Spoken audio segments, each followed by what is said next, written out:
My name is Anna. I was 23 years old and I needed work. I had no family to support me. My parents had died years ago, and my only brother lived far away. Life was not easy, but I wanted to be strong. One evening, while looking online for jobs, I saw a post. Widowed father needs a nanny for his twins. Live-in job. Good pay. House in a rich area of the city. I read it again and again. It felt like an opportunity sent by fate. I applied. A few days later, I was called for an interview. When I arrived at the address, I could not believe my eyes. The house looked like a palace. A big iron gate opened slowly. Inside, there was a garden with roses, tall trees, and a small fountain. I stood in front of the tall wooden door and knocked softly. The man who opened the door was tall, with dark hair and tired eyes. His face looked strong, but full of sadness. "You must be Anna," he said. His voice was deep but quiet. "Yes, sir," I replied nervously. "I am David. Come in." The house was beautiful inside but felt cold. The walls were painted white, the furniture was rich, but there was no warmth, no laughter, only silence. On the walls, I saw many pictures of a woman. She was beautiful, with kind eyes, but her smile looked heavy, almost sad. "This is my late wife, Isabella," David said softly when he saw me looking. "She passed away in an accident 1 year ago." He led me upstairs to meet the children. 2 small faces peeked from behind the door, twins, a boy and a girl, 5 years old. "This is Ethan," he said, pointing to the boy, "and this is Lily." They looked at me silently, clutching their father's legs. I smiled at them. "Hello, Ethan." "Hello, Lily." No answer. David sighed. "They don't talk much since their mother died." My heart broke for them.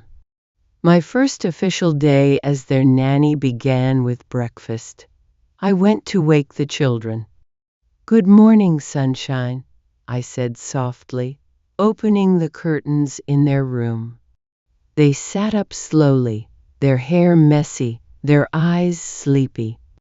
We went to the big kitchen where a long table was set. The housekeeper had made eggs, toast, and fruit. But the twins sat quietly, eating slowly, without a single smile. I tried to talk about the weather, about the birds outside, but they only nodded. It was like living with 2 tiny ghosts. In the afternoon, I brought crayons and paper.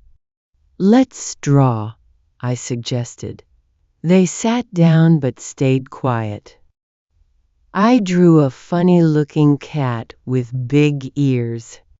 "This is Mr. Whiskers," I said in a silly voice. "He says meow, meow, meow." To my surprise, Lily covered her mouth and giggled. A small, shy giggle, but real. My heart leaped. The next day, Ethan built a tower with blocks. I pretended to be a king visiting his castle.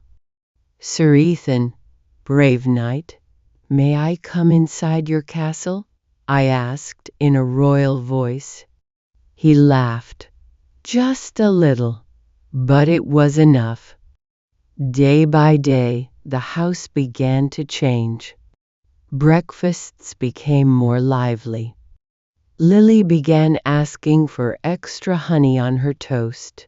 Ethan asked for milk with chocolate powder. I teased them, calling them my little bees.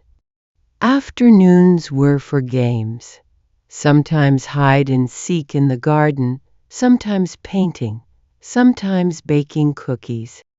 One day, we ended up with flour all over our faces, laughing so hard the house echoed with joy. Evenings became story time. The twins would run to the living room and bring me books. "Read this one, Anna," they would beg. Slowly, they began calling me not Nanny, but Anna. Bedtime was special. I tucked them in, kissed their foreheads, and sang soft lullabies. They started to feel safe again. The big, sad house was filling with laughter.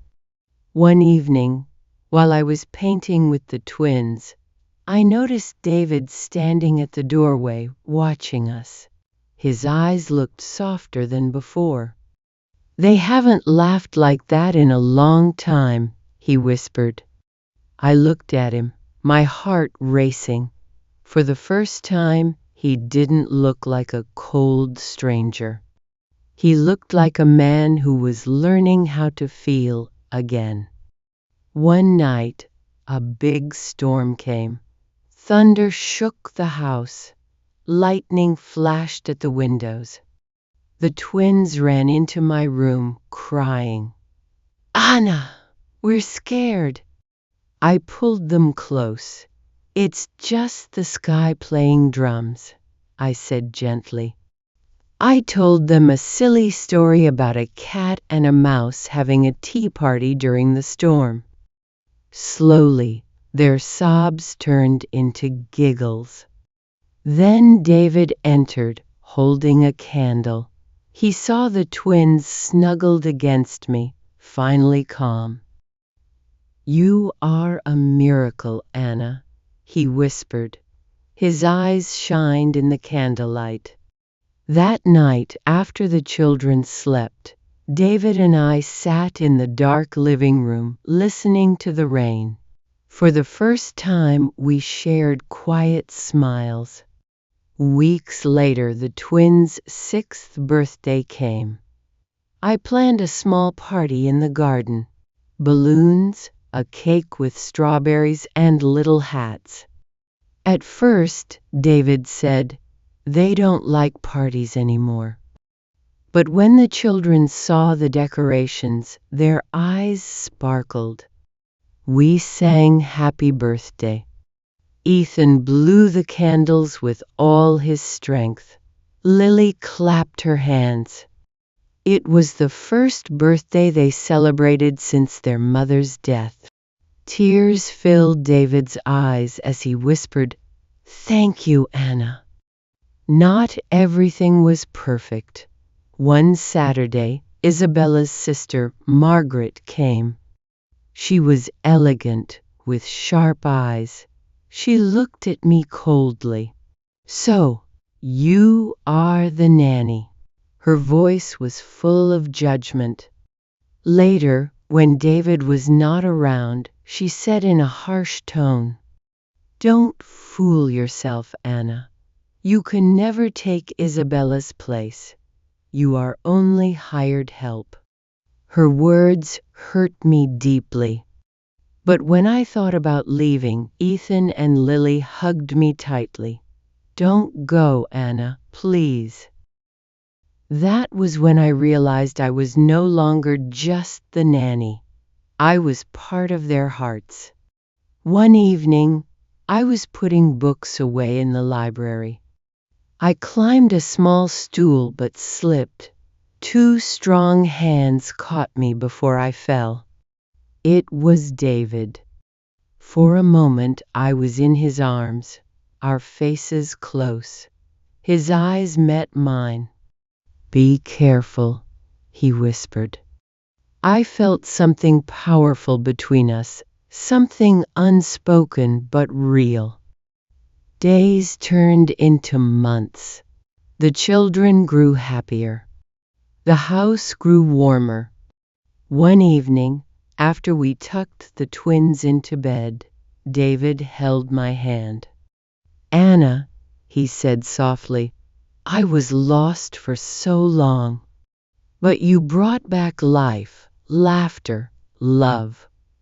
I cannot imagine this house without you. I cannot imagine me without you." Tears filled my eyes. He kissed me deep, gentle, full of meaning. That night, I knew my life had changed forever. Life became even more beautiful. One quiet evening, after the children were asleep, David and I sat in the garden. Fireflies danced in the dark. He held my hand, his eyes full of love. "Anna, when you came here, you were just a nanny. But now, you are the heart of this home. Will you be my wife?" Tears rolled down my cheeks as I nodded. "Yes, David. 1,000 times yes." He placed a simple, beautiful ring on my finger. At that moment, I knew I had not just found a job. I had found love, family, and a new life. I entered this house as a stranger. But now I am loved as a mother, as a wife, as part of a family. The shadows are gone. The house is full of laughter, light, and love. If you liked this story, please like, comment, and share. Don't forget to subscribe for more interesting stories.